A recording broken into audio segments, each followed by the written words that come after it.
What's going on, YouTube? Today we're gonna be taking a look at some parts that I've been prepping for the build, and we're gonna de-anodize one of the pieces of aluminum.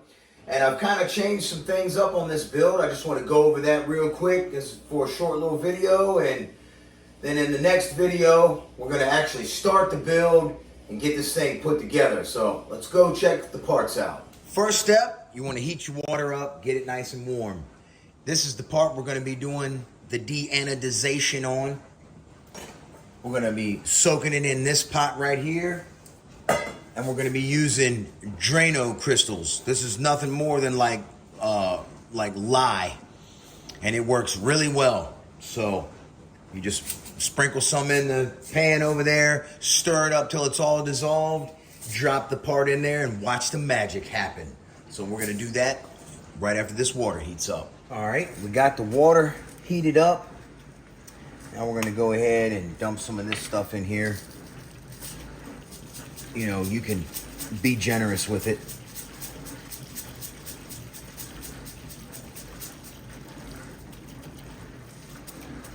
That should be enough, I would say.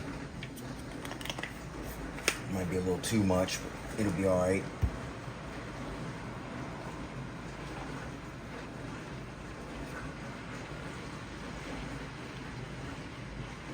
You want to mix it up good until it's fully dissolved. Get all the crystals fully dissolved. It'll get like this white foaminess up on top here.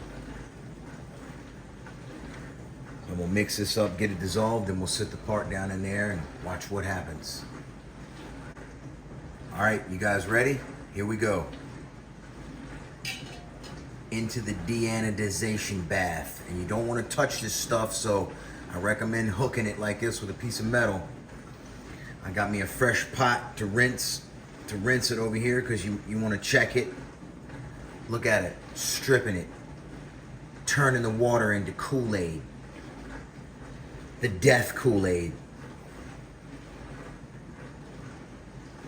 You don't want to leave it in here too long and burn the aluminum.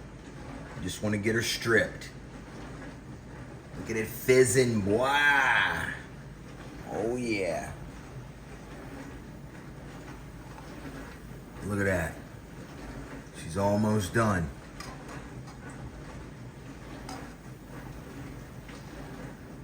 That's looking almost good. We need to go over here, dip it in the rinse water, check it.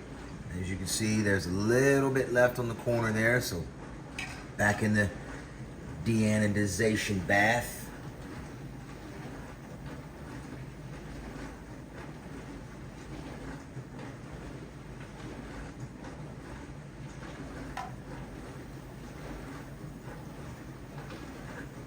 Check it again.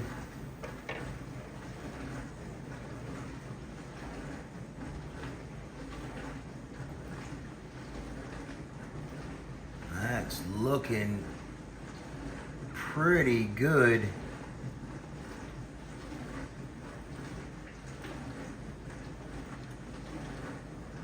I believe it's pretty much been had. Maybe a little tinge to it. We're gonna go ahead and dunk her one more time for good measure. If you leave it in there too long, it could pit the aluminum.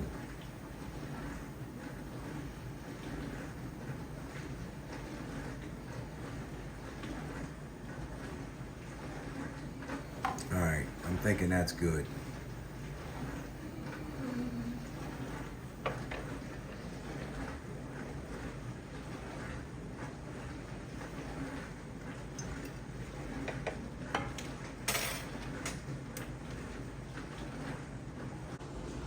Here's the finished product, guys. I hit it off with a little bit of mother's billet. I didn't go crazy with it, just cleaned it up. I wanted to leave it kind of with a low sheen satin look to it, because that's how the King motor plate is. So as you guys can see, it's gonna match perfectly. So, yep, that's it. When you pull it out of the bath, it does leave like a blackish residue on it sometimes. If you let it sit in there for too long, you just wash it with some dish soap and a sponge, and it cleans it right up. But yeah, there you go. Perfect match. All right, y'all, here we go. This is what I did last night for prepping. Sorry I didn't film it. I'm sure you guys have seen people dye plastic before, but I switched it up, got rid of the RPM arms. I'll use them for something else, spares in case I wreck something. But I took my white bones and these are nylon, nice heavy duty nylon, and I dyed them peacock green. And remember the beadlocks that were neon green? Well, here they are now. You can see they're a little bit different, which is fine. That's good because there's different greens in the body. See? So that's perfect. And we even got this added green too that'll be up front. So it'll be a nice little camo mixture of colors, of greens. I'm really happy with that. Hope you guys like it too. They're gonna look real good on the wheels.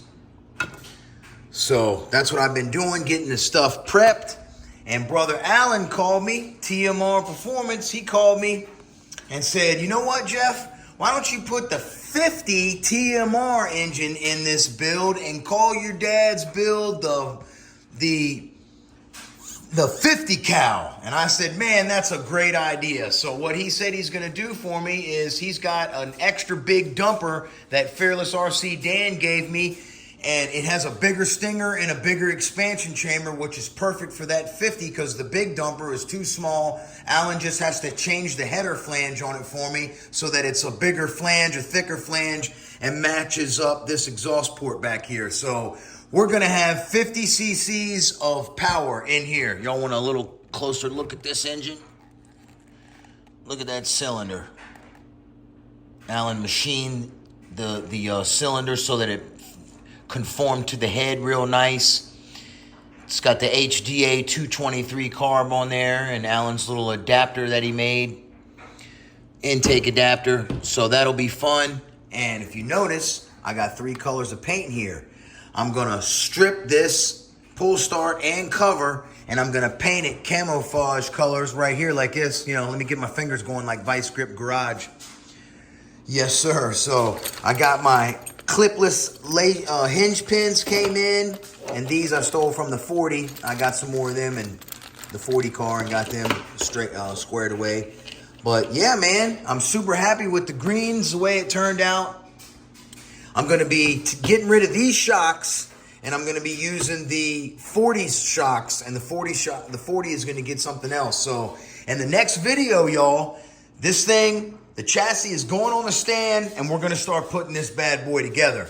All I got to do, which I'm going to do tonight, is dump this fluid out of this diff and put some thicker fluid in here because I think it's got like 3,000 weight, and it's been there for a long time, and it's really broken down because that's the diff out of the Wasp, and it's been beaten. So it's super smooth. It's just too smooth. So I'm going to put some 10,000 weight in there, I believe. 10 or 20K. I haven't decided yet. But yeah, man, there's the body to it. I got some really cool additions coming for the body. Yep, got me some green fuel line that came in. So all my parts are in, all my parts are prepped. We're ready to go. Next video, starting to build, y'all.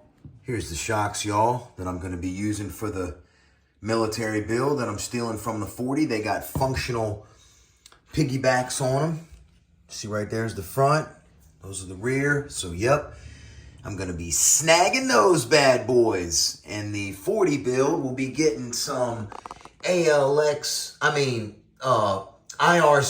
rear shocks like what's on my ALX car right there. There's my Taylor 40. Yes, sir. Big beefy for the old big heavyweight engine. That's just how it's going to have to be. So these will work fine for the TMR 50. All right, these are my 40 parts. I just want to show you guys this for an example because we're doing the military build, not the 40 car right now. I like these 2 chassis braces right here. This is the Full Force RC for 50 bucks. This is the Rovin RC for $16.99. This is made of 9.1 ounce stymie steel. A little bit of added weight on the front of the Baja, which we all know is the weak point up here, is actually awesome because it will help it steer a little better. This one is a good one too, but it's a bit expensive.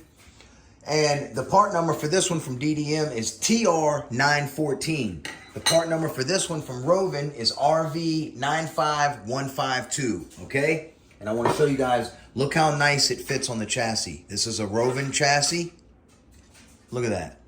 Fits perfectly. Not only does it fit perfectly, but the Rovin chassis comes already pre-drilled from the factory for this brace because they know that's the weak point. They don't know much, but they know that. No, I'm just kidding. But if you want to use this one here, you know, you can see it don't fit quite as good, but it fits pretty good still. It's just up a little bit right there. Not bad, you know. But you're going to need to drill the chassis, and you can do like what I did here. I added the PIM nuts so you can just screw it right into the chassis. More than likely, that's probably what I'm going to do with these holes here, is make them bigger and put these right in here for this 40 car. All right, so that's all I wanted to show you guys on that, because we're going to be using this brace on the military build.